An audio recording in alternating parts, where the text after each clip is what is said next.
നമസ്കാരം സുഹൃത്തുക്കളെ. 10th mains 100 days time table day 47 ആയിരുന്നു ഇന്ന്. അപ്പോൾ ഇന്നത്തെ പോർഷൻ എല്ലാവരും പഠിച്ചിട്ടുണ്ടായിരിക്കുമല്ലോ. ഇന്ന് സൺഡേ ആയിരുന്നു. ഒരുപാട് പേരൊന്നും ക്ലാസ് കണ്ടിട്ടില്ല ഇന്ന് ഇട്ടത്. നിങ്ങൾ ഇങ്ങനെ ഉഴപ്പി കഴിഞ്ഞാൽ നിങ്ങളുടെ ആ ഒരു കൺസിസ്റ്റൻസി ആയിരിക്കും നഷ്ടപ്പെടുന്നത്. അത് ഞാൻ എപ്പോഴും പറയുന്ന കാര്യമാണ്. എക്സാം വരെ നിങ്ങൾക്കൊന്ന് ഉഴപ്പാതെ നിന്നൂടെ? അത് മാത്രമേ എനിക്ക് ചോദിക്കാനുള്ളൂ. അപ്പോൾ എന്തായാലും പരീക്ഷയിലേക്ക് പോവാം. നന്നായിട്ട് തന്നെ പരീക്ഷ എഴുതുക. 15 ക്വസ്റ്റ്യൻസ് ആണേ ഉള്ളത്. മാർക്ക് താഴെ കമൻറ്റ് ചെയ്യുക. അത് മസ്റ്റായിട്ട് കമൻറ്റ് ചെയ്യുക. കട്ട് ഓഫ് 13 ആണ്. അപ്പോൾ നമുക്ക് സ്റ്റാർട്ട് ചെയ്യാം. ടിപ്സ് ആൻഡ് ട്രിക്സ് ഫാമിലിയിലേക്ക് എല്ലാവരെയും വെൽക്കം ചെയ്യുവാണേ. സബ്സ്ക്രൈബ് ചെയ്യാത്തവരുണ്ടെങ്കിൽ സബ്സ്ക്രൈബ് ചെയ്ത് ഫാമിലി മെമ്പർ ആയേക്കാം. തുടങ്ങാം.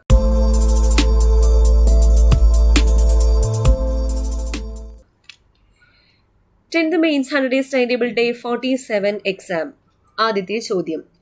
സമുദ്രങ്ങൾക്കിടയിലായി സ്ഥിതി ചെയ്യുന്ന അതിവിശാലമായ കരഭാഗങ്ങളാണ് വൻകരകൾ. വൻകരകളെ സംബന്ധിച്ച പ്രസ്താവനകളിൽ തെറ്റായത് കണ്ടെത്തുക. ആദ്യത്തെ പ്രസ്താവന: ലോകത്തിലെ ഏറ്റവും കൂടുതൽ ജനങ്ങൾ അധിവസിക്കുന്ന വൻകരയാണ് ഏഷ്യ. 2. ഏഷ്യ വൻകരയിൽ ഇന്ത്യക്ക് വടക്കു ഭാഗത്തായിയാണ് ഹിമാലയം സ്ഥിതി ചെയ്യുന്നത്. 3. ലോകത്ത് ഏറ്റവും കൂടുതൽ നെല്ല് ഉൽപ്പാദിപ്പിക്കുന്ന വൻകരയാണ് ഏഷ്യ. 4. ഏറ്റവും കൂടുതൽ രാജ്യങ്ങളുള്ള ഭൂഖണ്ഡമാണ് ഏഷ്യ. അപ്പൊ ഇതിൽ തെറ്റായിട്ടുള്ളത് കണ്ടെത്തുക. എഴുതിക്കോളൂ.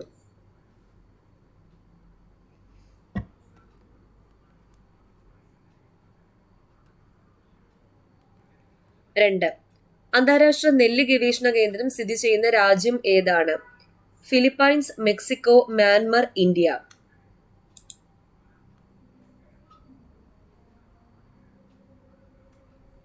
3. വലിപ്പത്തിൽ 3-ാം സ്ഥാനത്തുള്ള വൻകരയായ വടക്കേ അമേരിക്കയെ സംബന്ധിച്ച പ്രസ്താവനകളിൽ ശരിയായവ കണ്ടെത്തുക. ആദ്യത്തെ പ്രസ്താവന: മാക്കിൻലി സ്ഥിതി ചെയ്യുന്ന പർവ്വതനിരയാണ് അലാസ്ക. 2. ലോകത്തെ ഏറ്റവും കൂടുതൽ ഗോതമ്പ് ഉൽപ്പാദിപ്പിക്കുന്ന വൻകരയാണ് വടക്കേ അമേരിക്ക. 3. USA ആണ് ഏറ്റവും കൂടുതൽ ജനസംഖ്യയുള്ള വടക്കേ അമേരിക്കൻ രാജ്യം. 4. വടക്കേ അമേരിക്കയിലെ ഏറ്റവും ഉയരമുള്ള കൊടുമുടിയാണ് മൗണ്ട് അക്കോങ്കുവ. ഓപ്ഷൻ നോക്കിയിട്ട് സെലക്ട് ചെയ്ത് എഴുതുക.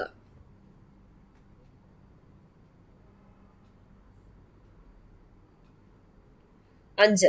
ലോകത്തിലെ ഏറ്റവും വലിയ രാജ്യമായ റഷ്യ ഏത് ഭൂഖണ്ഡത്തിലാണ് സ്ഥിതി ചെയ്യുന്നത്? വടക്കേ അമേരിക്ക, ഏഷ്യ, യൂറോപ്പ്, തെക്കേ അമേരിക്ക.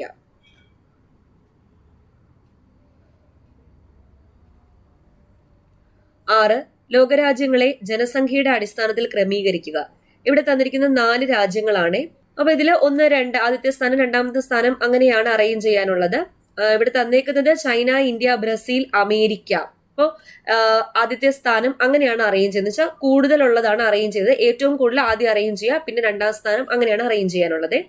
ഓപ്ഷൻ നോക്കിയിട്ട് ഉത്തരം എഴുതാം.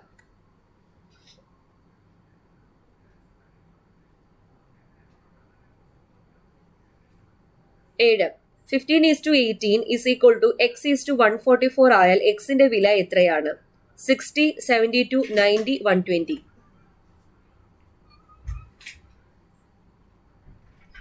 8. രണ്ട് സംഖ്യകൾ തമ്മിലുള്ള അംശബന്ധം 3:5 ആണ്. സംഖ്യയാണ്. സംഖ്യകൾ തമ്മിലുള്ള വ്യത്യാസം 10 ആയാൽ സംഖ്യകൾ ഏതൊക്കെയാണ്? ഓപ്ഷൻ നോക്കിയിട്ട് ഉത്തരം എഴുതാം.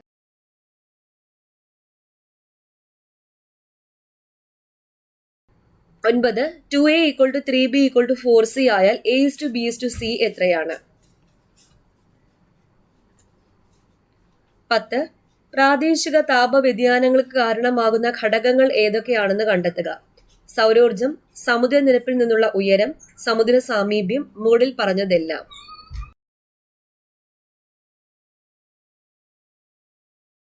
11. അന്തരീക്ഷത്തിൽ അടങ്ങിയിരിക്കുന്ന നേർത്ത പൊടിപടലങ്ങളെ കേന്ദ്രമാക്കി നീരാവി ഘനീഭവിച്ചുണ്ടാകുന്ന ജലകണികകൾ കൂടിച്ചേർന്ന് രൂപം കൊള്ളുന്നത് എന്ത്? മൂടൽമഞ്ഞ്, മഴ, മേഘങ്ങൾ, തുഷാരം.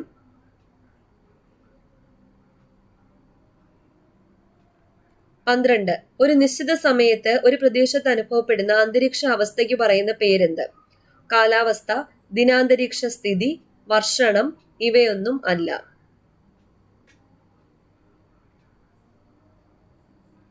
13.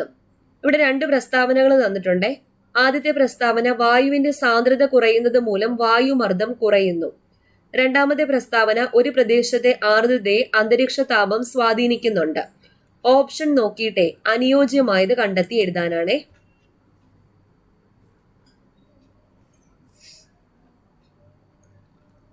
14 പഞ്ചമഹാ തടാകങ്ങളിൽ ഉൾപ്പെടാത്തത് ഏത്? Michigan, superior, Nile, Erie. 15 ഏത് വർഷമാണ് ഇന്ത്യ അന്റാർട്ടിക്കയിൽ തപാൽ ഓഫീസ് ആരംഭിച്ചത്? 1990, 1985, 1983, 1984. ഓക്കെ, ഇത്രയാണ് 15 ചോദ്യങ്ങൾ. ഉത്തരങ്ങളൊക്കെ കിട്ടിയല്ലോ അല്ലേ? നമുക്ക് ആൻസേഴ്സ് ഒന്ന് പരിശോധിക്കാം. ആദ്യത്തെ ചോദ്യം, സമുദ്രങ്ങൾക്കിടയിലായി സ്ഥിതി ചെയ്യുന്ന അതിവിശാലമായ കരഭാഗങ്ങളാണ് വൻകരകൾ. വൻകരകളെ സംബന്ധിച്ച പ്രസ്താവനകളിൽ തെറ്റായത് ഏത്? ഡി ആണേ തെറ്റ്. ഏറ്റവും കൂടുതൽ രാജ്യങ്ങളുള്ള ഭൂഖണ്ഡം ഏതാ? ആഫ്രിക്കയാണ്, ഏഷ്യയല്ല. 2 അന്താരാഷ്ട്ര നെല്ല് ഗവേഷണ കേന്ദ്രം സ്ഥിതി ചെയ്യുന്ന രാജ്യം ഏതാണ്? എ ഫിലിപ്പൈൻസ് ആണ്. 3 വലിപ്പത്തിൽ 3-ാം സ്ഥാനത്തുള്ള വൻകരയായ വടക്കേ അമേരിക്കയെ സംബന്ധിച്ച പ്രസ്താവനകളിൽ ശരിയായവ കണ്ടെത്തുക. ആദ്യത്തെ പ്രസ്താവന ശരിയാണ്. മാക്കിൻലി സ്ഥിതി ചെയ്യുന്ന പർവ്വതനിര അലാസ്കയാണ്. രണ്ടാമത്തെ പ്രസ്താവന ശരിയാ. ലോകത്തെ ഏറ്റവും കൂടുതൽ ഗോതമ്പ് ഉൽപ്പാദിപ്പിക്കുന്ന വൻകരയാണ് വടക്കേ അമേരിക്ക. മൂന്നാമത്തെ പ്രസ്താവനയും ശരിയാ. USA ആണ് ഏറ്റവും കൂടുതൽ ജനസംഖ്യയുള്ള വടക്കേ അമേരിക്കൻ രാജ്യം. 4-ാമത്തെ പ്രസ്താവന തെറ്റാണ്. വടക്കേ അമേരിക്കയിലെ ഏറ്റവും ഉയരമുള്ള കൊടുമുടി ഏതാ? മാക്കിൻലി ആണ്. മൗണ്ട് അക്കോങ്കുവ തെക്കേ അമേരിക്കയിലെ ഏറ്റവും ഉയരമുള്ള കൊടുമുടിയ. 1, 2, 3 ആണ് ശരിയായിട്ടുള്ളത്. ബി ആണ് ഉത്തരം. 5 ലോകത്തിലെ ഏറ്റവും വലിയ രാജ്യമായ റഷ്യ ഏത് ഭൂഖണ്ഡത്തിലാണ് സ്ഥിതി ചെയ്യുന്നത്? റഷ്യ യൂറോപ്പിലാണ് സ്ഥിതി ചെയ്യുന്നത്. സി. 6 ലോകരാജ്യങ്ങളെ ജനസംഖ്യയുടെ അടിസ്ഥാനത്തിൽ ക്രമീകരിക്കുക. ഇപ്പോ ക്രമീകരിച്ച ചൈന, ഇന്ത്യ, അമേരിക്ക, ബ്രസീൽ എന്നാ വരുന്നത്. ഇപ്പോൾ ചൈന കഴിഞ്ഞ് ഇന്ത്യ, അമേരിക്ക കഴിഞ്ഞ് പിന്നെ ഇന്തോനേഷ്യയും പാകിസ്ഥാനും കഴിഞ്ഞിട്ടാണ് ബ്രസീൽ വരുന്നത്. അപ്പൊ നമ്മൾ ഈ ഓപ്ഷൻ വെച്ച് അറേഞ്ച് ചെയ്യുമ്പോൾ ആദ്യം വരുന്നത് ചൈന. അപ്പോൾ 1, 2, 4, 3 എന്ന് വേണം. 1, 2, 4, 3 എ ആണ് ഉത്തരം. 17-ാമത്തെ ചോദ്യം, 15:18 is equal to X is to 144 ആയാൽ എക്സിന്റെ വില എങ്ങനെ കണ്ടുപിടിക്കും? 15:18 നമുക്ക് 15/18 എന്ന് എഴുതാമല്ലോ. That is equal to x/144. x/144 ഇത് ക്യാൻസൽ ചെയ്താൽ 3ന്റെ ടേബിളിൽ ക്യാൻസൽ ചെയ്താൽ 5, 6 എന്ന് വരും. അപ്പൊ എക്സിന്റെ വാല്യൂ എങ്ങനെ കണ്ടുപിടിക്കുന്നത്? X is equal to 144 × 5 divided by 6. അപ്പോൾ 6ഉം 144ഉം കൂടെ ക്യാൻസൽ ചെയ്യുമ്പം 1, 2, 12, 24 വരും. 24 ആകുമ്പോഴത്തേക്കും 4. 24 × 5 എത്ര? 24 × 5 120 ആണ്. അപ്പൊ എക്സിന്റെ വാല്യൂ എത്രയാണ്? 120. ഓക്കെ, അടുത്ത ചോദ്യം, 2 സംഖ്യകൾ തമ്മിലുള്ള അംശബന്ധം 3:5. അപ്പൊ സംഖ്യകൾ 5x-ഉം 3x-ഉം ആണ്. 5x-ഉം 3x-ഉം ആണ്. അവ തമ്മിലുള്ള വ്യത്യാസം, അതായത് 5x - 3x ആണ് 10 എന്ന് പറയുന്നത്. അങ്ങനെയെങ്കിൽ 2x, 5x - 3x എന്ന് പറയുമ്പോൾ 2x equal to 10, x equal to 5. അപ്പൊ x 5 എന്ന് കിട്ടിയാൽ സംഖ്യകൾ ഏതൊക്കെയാ? 3x-ഉം 5x-ഉം അല്ലേ?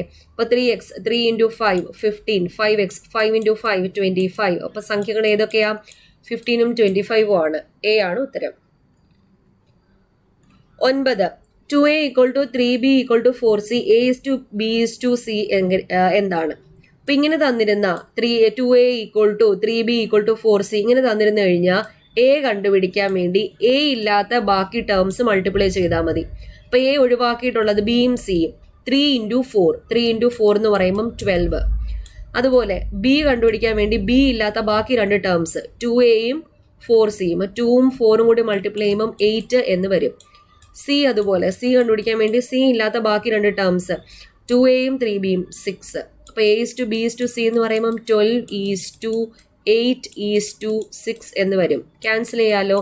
അപ്പൊ 6:2ന്റെ ടേബിളിൽ ക്യാൻസൽ ചെയ്താൽ 6:4:3 എന്ന് വരും. 6:4:3 ഉത്തരവുണ്ടോ?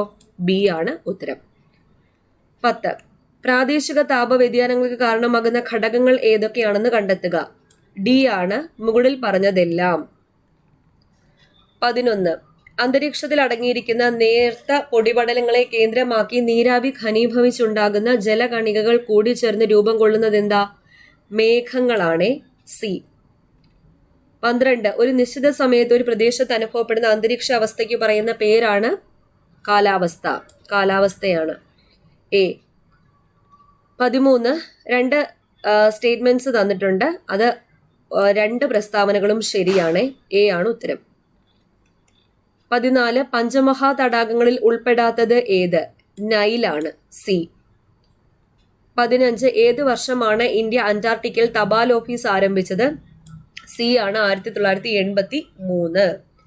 ഓക്കെ, അപ്പൊ ഇതിലായിരുന്നു ചോദ്യങ്ങളൊക്കെ എങ്ങനെ ഉണ്ടായിരുന്നു? കൺഫ്യൂഷനുള്ള പോർഷൻസ് ഒക്കെ ഉണ്ടായിരുന്നെങ്കിൽ നിങ്ങൾ ഒന്നുകൂടെ എടുത്ത് റിവൈസ് ചെയ്യുക. കുറച്ചും കൂടി റിവൈസ് ചെയ്യുമ്പോഴത്തേക്കും സെറ്റ് ആവും കേട്ടോ. അപ്പോൾ വീഡിയോ ഇഷ്ടപ്പെട്ടാൽ ലൈക്ക് ചെയ്യാൻ മറക്കരുത്. നാളെ ഡേ 48 ആണ്. നാളെ പഠിക്കാനുള്ള പോർഷൻ ഞാൻ ഓൾറെഡി ടൈം ടേബിൾ ഇട്ടിട്ടുണ്ട്. നമ്മുടെ ടെലഗ്രാം ചാനലിൽ ഡീറ്റെയിൽ ആയിട്ട് സ്റ്റഡി മെറ്റീരിയൽസും ബാക്കി കാര്യങ്ങളൊക്കെ തരുന്നതായിരിക്കും. ടെലഗ്രാം ചാനൽ ജോയിൻ ചെയ്യാം. ഫസ്റ്റ് കമന്റിൽ ലിങ്ക് ചെക്ക് ചെയ്താൽ മതി. ഞാൻ പിൻ ചെയ്ത് വെച്ചിട്ടുണ്ട്.